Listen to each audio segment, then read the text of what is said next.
Vitamin D అనేది మనం సన్‌లైట్‌ని utilise చేసుకొని మన స్కిన్, మన బాడీ చర్మము జనరేట్ చేసుకుంటుంది మేజర్‌గా. సో, ఎప్పుడైతే ఈ స్కిన్ అనేది జనరేట్ చేసుకోలేకపోతుందో అప్పుడు విటమిన్ డి డెఫిషియన్సీ వస్తుంది. అందరూ గూడా సాఫ్ట్‌వేర్ ప్రొఫెషనల్స్ గానీ, వైట్ కాలర్ జాబ్స్ వాళ్ళు గానీ, ఇండోర్‌లో వర్క్ చేయడం ద్వారా గూడా ఈ విటమిన్ డి డెఫిషియన్సీ వస్తుంది. విటమిన్ డి అనేది చాలా ఇంపార్టెంట్ రోల్ ఉంటుందండి ఇమ్యూనిటీలో. ఈ విటమిన్ డి తగ్గిన వాళ్ళలో ఈ ఆటో ఇమ్యూన్ డిసీజెస్ రావడానికి కూడా చాలా ఆస్కారం ఉంది. ఇదెందుకంటే జాయింట్స్ మీద, అలాగే ఇంటెస్టైనల్ లైనింగ్ మీద మీరు కరోనాలో గూడా వినుంటారు.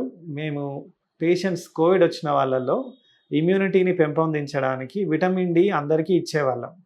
ఇదెందుకంటే ఇమ్యూనిటీ ఇంప్రూవ్ అయితేనే పేషెంట్ త్వరగా రికవర్ అవుతాడు. 62 లక్షల మంది ప్రజల్లో మెడ్‌ప్లస్ బ్రాండ్ మెడిసిన్స్ కి మారడం వలన 915 కోట్ల రూపాయలు సేవ్ చేసుకున్నారు. అదే మెడిసిన్స్, అదే క్వాలిటీతో 50-80% డిస్కౌంట్లు. ఎప్పుడైతే విటమిన్ డి లోపం ఉందో తరచుగా బాడీ పెయిన్స్ అని రావడము, అలసట, నీరసత్వం ఇవన్నీ కూడా చూసాం. విటమిన్ డి నార్మల్‌గా అనేది 30 కంటే ఎక్కువ ఉండాలండి. దానికంటే తక్కువ ఉంటే ఇన్‌సఫిషియన్సీ అంటాము. మరీ బిలో 10 ఉంటే సివియర్ డెఫిషియన్సీ అంటాం. ఈ డి విటమిన్ అనేది ఎప్పుడైతే తగ్గిందో ఖచ్చితంగా ఆర్థరైటిస్ లేదా ఆటో ఇమ్యూన్ డిజీజెస్‌కి దారితీసే అవకాశం ఉంటుంది. రుమటాయిడ్ ఆర్థరైటిస్ పర్టిక్యులర్‌గా.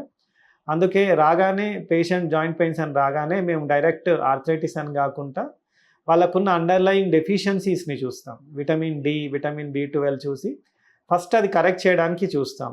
ఫస్ట్ పేషెంట్స్‌ని కూడా మేము వెయిట్ చేయండి, రెస్పాన్స్ చూసాకే మనం నెక్స్ట్ వెళ్దామని చెప్తాం. ఇండైరెక్ట్‌గా కానీ, డైరెక్ట్‌గా కానీ ఈ విటమిన్ డి వలన ఈ నొప్పులు, జాయింట్ పెయిన్స్ ఉండొచ్చు. అలాగే అవి ఆటో ఇమ్యూన్ డిజీజ్ కూడా దారి తీసే అవకాశం ఉంది. ఇది మన పిల్లల్లో కూడా డెఫిషియన్సీ ఉన్నా వాళ్ళకు కూడా సప్లిమెంట్ చేయాలి. నెక్స్ట్ ప్రెగ్నెంట్ లేడీస్‌కి డెఫిషియన్సీ ఉన్నా అదేం కాంట్రా ఇండికేషన్ కాదండి. ఖచ్చితంగా ఇవ్వాలి ప్రెగ్నెన్స్‌లో కూడా. సో, విటమిన్ డి చాలా మేజర్ రోల్ ప్లే చేస్తుంది మన ఇమ్యూనిటీలో. అలాగే అది డెఫిషియన్సీ ఉన్నప్పుడు ఇమ్యూనిటీ డిస్‌రెగ్యులేషన్ వల్ల ఆటో ఇమ్యూన్ డిసీజ్ కూడా రావచ్చు.